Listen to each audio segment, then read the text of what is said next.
салом аз студияи марказии радиои озодӣ дар Прага. Навтарин хабару гузоришҳо аз Тоҷикистону ҷаҳонро имрӯз 8 август пешниҳоди шумо мекунем.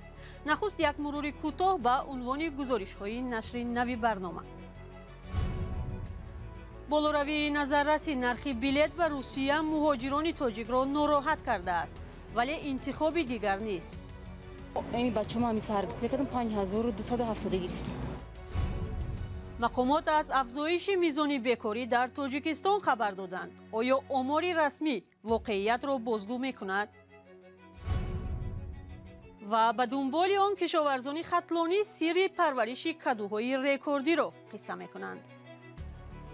боз нуриҳои минералро бештар додем, бо айда калонтар шуд. нархи билет ё чиптаҳои парвоз аз Тоҷикистон ба Русия ба таври чашмрас зиёд шудааст. ҳафтаҳои ахир муҳоҷирони зиёде аз гарон шудани нархи билет шикоят мекунанд. аммо мегӯянд илоҷи дигар надоранд ва маҷбуранд ба муҳоҷират раванд то рӯзгорашонро пеш баранд. болоравии арзиши чипта ҳам дар ҳолест ки мақомоти ду кишвар аз афзоиши раванди муҳоҷират хабар медиҳанд. як сабаби болоравии нархи билетро таҳлилгарон мавсимӣ медонанд. аммо омилҳои дигар ва аслӣ чи аст? Сарвинози Рӯҳулло ва Нигораи Фазлиддин дар ин бора гузориш доранд. асомиддин барои дарёфти билети арзон ба самти Русия пушти дари ширкатҳои чиптафурӯшӣ омадааст. нархи гарони билет ба гуфтаи ин ҷавон ба ҷайбаш мувофиқ нест, вале илоҷи дигаре надорад. 5600 5700. кадом вай ҳавопаймо кадом ширкат? душанбе Москва. мерем акба ҳамин нарх мерем хачи кумакин. мисли асомиддин аксари сокиноне ки барои хариди билет ба ин ҷо омадаанд аз гаронии нарх шикоят мекунанд. мусофирони самти Русия аз он нигарон ҳастанд ки нархи билетҳои парвоз аз Тоҷикистон ба Русия якбора боло рафта, назар ба як моҳи гузашта тақрибан 1 баробар зиёд шудааст. 2-3 ҳафта пеш мо омодагӣ будем ай Россия, у вақто 3000 буд. Нормале буд, бо мақсад мардам да хубтар буд. Аммо ҳозир беҳад қимати бачидага мардам да ваз бештар. аз ин тараф чанд сум аст? мо эми бачаҳоам ҳамиса ҳаргиз кардам 5270 гирифтам. қимат бош чикор кинем, ягон кор кара метонем. روی زمینی برای ما دورتره. وقتی چیتا با میرم تو چیتا 11-12 سوتکه میشه. рӯзи 8 август дар нуқтаҳои билетфурӯшӣ нархи билети парвоз ба Москав аз Душанбе то 5900 сомониро ташкил медод. бозгашт аз Москав ба Душанбе тахминан то 2000 сомонӣ будааст. як намояндаи ширкатҳои билетфурӯшӣ бидуни зикри номаш гуфт, ҳоло ҳеҷ пешгӯие дар мавриди поин рафтани нархҳо нест, вале ӯ сабаби болоравии чиптаҳоро шарҳ надод. мақомот ҷаҳиши нархи парвоз ба Русияро шарҳ намедиҳанд.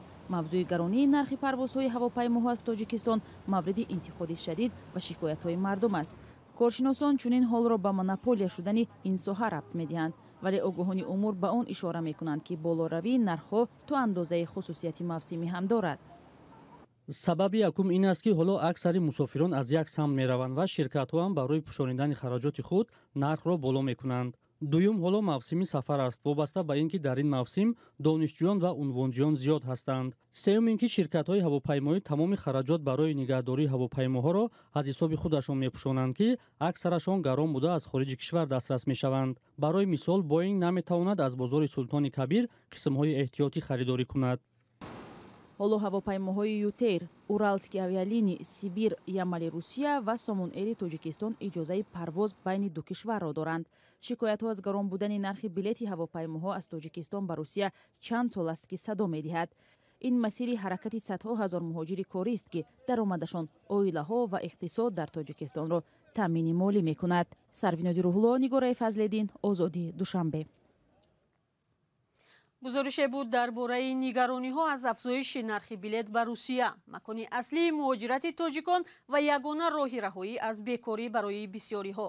дар зимн мақомот мегӯянд шумори бекорон дар Тоҷикистон беш аз 8% зиёд шудааст. афзоиши бекориро имсол масъулин эътироф карданд, аммо масъалае ки ҳамеша суолбарангез аст ин аст ки оё омори расмии бекорон дар кишвар то куҷо вазъи воқеиро бозгӯ мекунад? барот Юсуфӣ ва Алишер Зарифӣ дар ин бора бо сокинону таҳлилгарон суҳбат карданд. шумораи бекороне ки расман сабти ном шудаанд дар тоҷикистон афзоиш ёфтааст. мақомоти оҷонсии омори тоҷикистон бидуни тавзеҳи омилҳои афзоиши бекорӣ мегӯянд ин омор бар асоси маълумоти шӯъбаҳои шуғли аҳолӣ ҷамъбаст шудааст.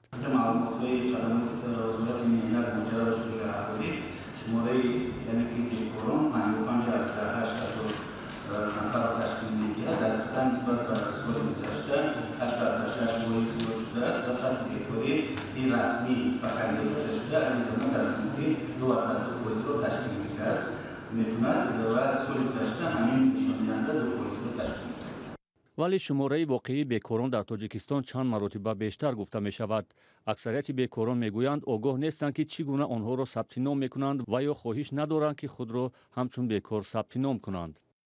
ҳови кор меёбӣ неки масъалаи ҳамин ҳисоби маблағ доданшон чӣ шуд падапрос аст чӣ хел метиҳанд сари вақт метиҳанд маоша ё ки дер метиҳанд ин шак номаълум аст. сокинон омилҳои мухталифи болоравии мизони бекорӣ дар кишварро ном мебаранд.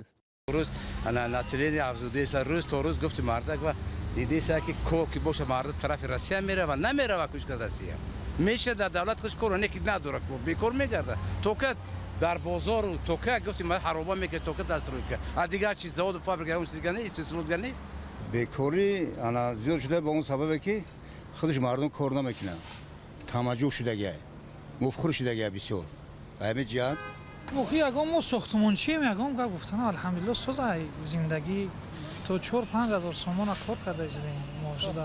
мақомоти вазорати меҳнат муҳоҷират ва шуғли аҳолӣ иддао мекунанд ки барномаҳои таъмини сокинон ба ҷои кор рӯй даст доранд ки дар нимсолаи соли ҷорӣ 36 000 нафарро ба ҷои кор таъмин кардаанд. аммо ба гуфтаи коршиносон таваҷҷӯҳ ба чунин ҷойҳои корӣ кам аст. аксари сокинони қобили кор дар тоҷикистон барои дарёфти кор ва дастмузди беҳтар ба муҳоҷирати меҳнатӣ ба хориҷи кишвар аксаран ба русия мераванд.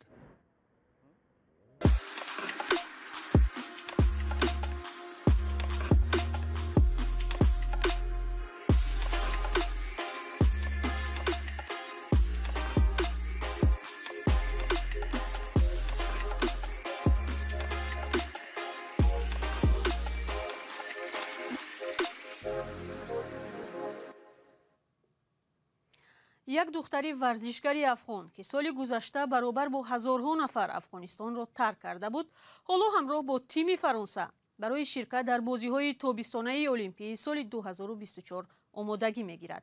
ӯ орзу дошт дар сабқати ҷаҳонии афғонистон ва занони кишварашро муаррифӣ кунад, аммо ҳоло мегӯяд ба ҳеҷ ваҷҳ намехоҳад зери парчами толибон рақобат кунад. мумин аҳмадӣ гузориш медиҳад.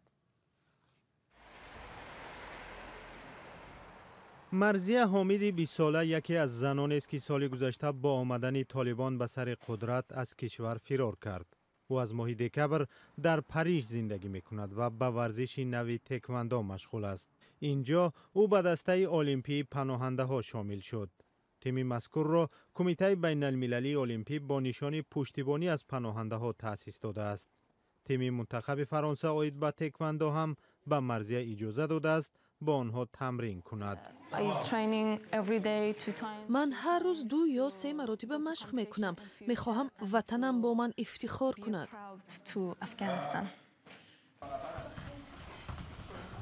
او در عائله افغان‌ها در ایران به دنیا آمده است. حمیدی هنوز از 15 سالگی به تمرین تکواندو شروع کرده است. سال 2019 او به افغانستان رفت و به تیم منتخب کشورش شامل شد. در چندین مسابقه جهانی صاحب مدال طلا شده است. حمیدی آرزو داشت که در بازی‌های المپیک پرچم افغانستان را بالا بردارد، ولی حالا نمی‌خواهد برای طالبان این کار را کند. هیچگاه من در مسابقه های جهانی پرچم طالبان را نمیبردارم. نمیدونم که آیا دوباره میتوانم زیر پرچم افغانستان در سبقت ها شرکت کنم یا نه. این فکر بعضا مرا ناراحت میکند، زیرا این مهمترین آرزوی من بود. میخواستم به جهانیان نشان دهم که زن افغان میتواند هر کاری را که دلش میخواهد اجرا کند. این دختری ورزشگری افغان نمیخواهد که جامعه جهانی طالبان را اعتراف کنند. و میگوید تا زمانی که این گروه افغانستان را زیر دست دارد او به وطنش بر نمیگردد. من هرگز طالبان را قبول نخواهم کرد. آنها برای من یک گروه تروریستی هستند که با نام جهاد در طول 20 سال زنان زیادی را کشتند. حمیدی تصمیم دارد تمرین را ادامه دهد و از سبقت جهانی با غالبیت برگردد.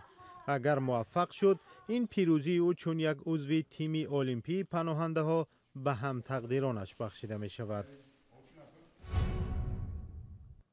برنامه را ادامه می دهیم. گرمای طاقت فرسا امسال موضوع تغییر اقلیم و پیامدهای آن در جهان را دیگر بار داغ کرد. حالا با همکارم خیرامان بقازاده سفر خواهیم داشت به یک آسایشگاه کوهی در شویتزاریا. این فراغتگاه در گذشته تمام سال مکان لیژرانی و کوهنوردی سیاحان بوده است. حالا ببینید در چی وضع است. تابستان سال روان هوای خیلی گرم باعث آبشوی با سرعت پریخ‌ها در قطارکوه آلپ اروپا گردیده است. در آسایشگاه زرمت منطقه ماترهورن شویتزاریا که با کوهنوردی و لیژرانی شهرت جهانی کسب کرده است، امسال مهمان زیاد نیست. کارمندان آسایشگاه میگویند امسال هوا گرم است و پریخ‌ها برای لیژرانی مناسب نیستند. به قول آنها فعلا در سراسر قطارکوه آلپ پریخ‌ها در یک روز تخمیناً 5 سانتی متر خردتر می شوند. این روند صاحبکاران محلی را از درآمد محروم کرده است. آنها میگویند زمستان امسال اصلا برف نبود و بر علاوه پریخ‌ها نزدیک به 10 متر خردتر شدند. در نتیجه استفاده میدان‌های لیژرانی امکان ندارد. آبشوی پریخ‌ها در سراسر عالم و از جمله در تاجیکستان هم به قید گرفته شده است.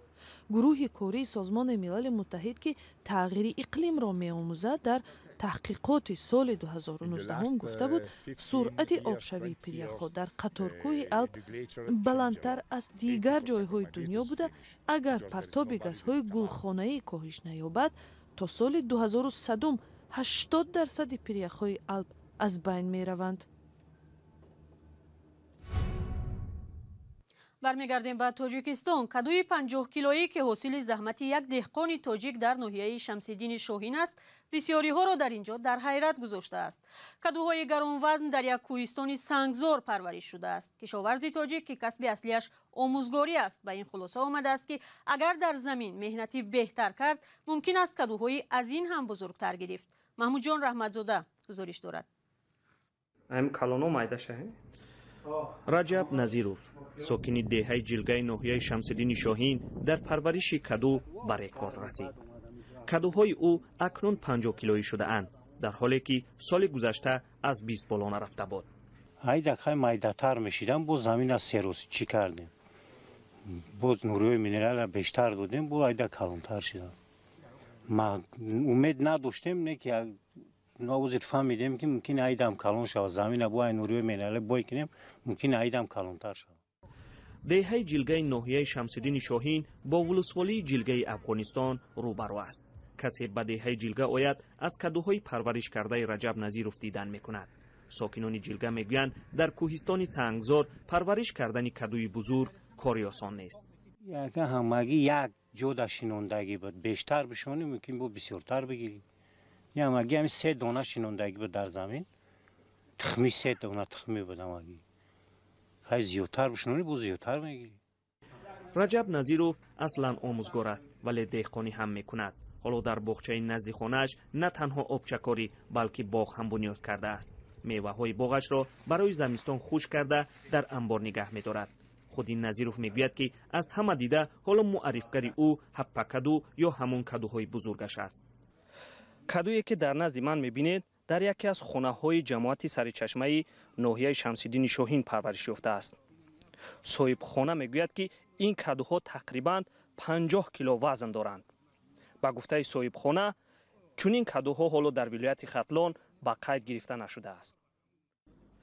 ҳоло 1 килограмм нархи каду дар минтақаи кулоб 3 сомонӣ арзиш дорад. хонаводаҳо кадуро барои замистон захира карда аз он хӯрокҳои гуногун мепазанд. маҳмуҷон раҳматзода, радиои озодӣ, ноҳияи шамсиддини шоҳин. ахбори озодӣ ба поён расид. то дидори баъдӣ, худо нигаҳдори шумо.